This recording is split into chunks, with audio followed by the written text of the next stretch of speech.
When you think of fighting games, or more accurately, beat-em-ups on the NES, Double Dragon is really the only popular one. Maybe even think of River City Ransom. However, there was an older arcade game that was ported over named Renegades. First things first, this game is most obviously a bad Double Dragon ripoff. The catch is that this game was made before Double Dragon, so I guess that means Double Dragon borrowed stuff from Renegade. At the end of the credits, you find out that the game is, quote, presented by Technos Japan, unquote. That's right, same company that did a bit of work on the NES Double Dragon. So I guess these two games have a bit more in common, but let's all be glad that Double Dragon fixed the problems with Renegade. Because, plain and simple, Renegade really isn't that much fun. First off, there's no story or anything that comes up when you turn on the game. You just get the title screen, where you're able to choose one or two players. The premise is that you play as some dude riding the subway and gets attacked by thugs. You then set out to beat the shit out of the thugs. That's it. You go through 4 areas punching in faces until you get to the final boss, who happens to be packing a pistol. And unlike many other fighting games, it will kill you in one hit regardless on your health. I guess it's because he always shoots you in the face. Let me slow down a bit. The enemies are pretty generic and plain. In fact, when you look at it, all of the characters look a bit misshapen. There's just something oddly wrong with each of them. The worst is Kim, who is some towering chick that will lift you off your feet and bitch slap you to oblivion. If you die, you get a corny little quote from the thugs, and if you die by a boss, they tease you. This gets very annoying quickly, as the quotes are always the same and they always appear when you die.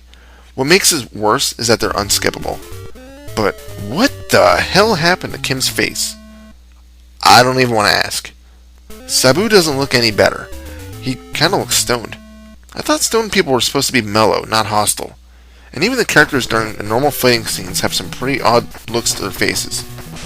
The control schemes may take a bit of getting used to. In most games, one button is to kick and the other to punch, but Renegade decides to be a bit out of the ordinary. Basically, pressing A always attacks to the right and B to the left. You can only punch in front of you and kick behind, which sucks because the kicking is the longer range attack.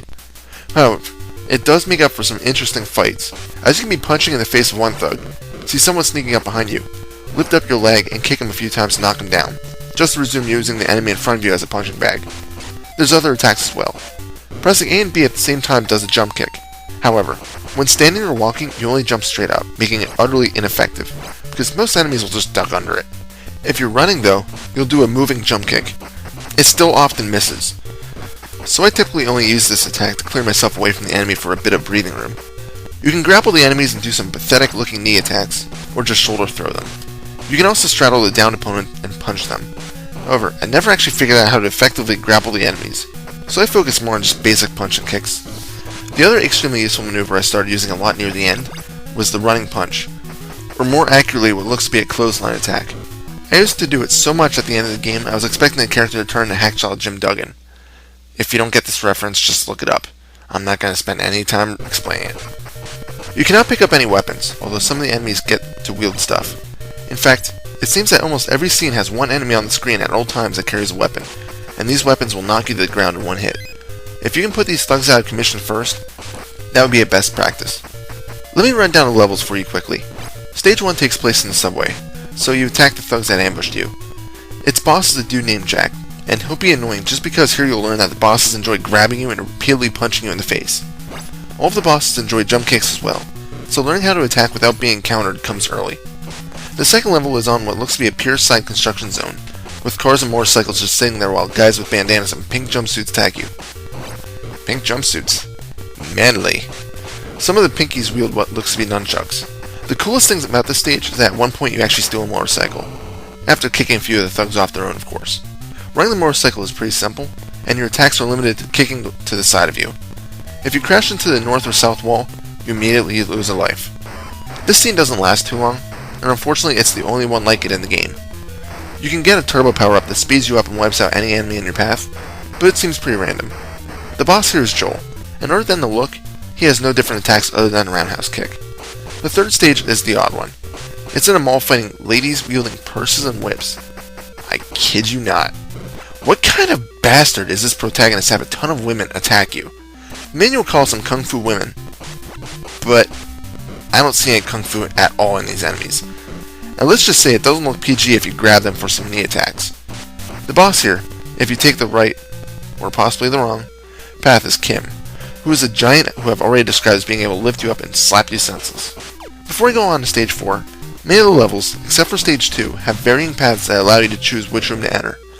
Other than enemies fought, there's really not a huge difference. In Stage 3, if you choose the left bar, you fight more Kung Fu chicks. But if you choose the stairway, you fight Kim. Either way, the level is over after that second room. The fourth and final stage is a mansion that has multiple layouts. Here's a little warning. If you enter the wrong combination of paths, you have to start the entire stage over again. The biggest pain in the ass is that this level is brutally hard, but only because the previous boss is here again, and often in groups. For example, in one room you need to fight 2 jacks. You can see my strategy on how I defeated them here. The final boss is Sabu, and as I said before, he has a gun. His common attack is to kick you in the shins and then immediately blast you in the face. Not funny. Many lives were wasted on this bastard. The running punch strategy was a lifesaver.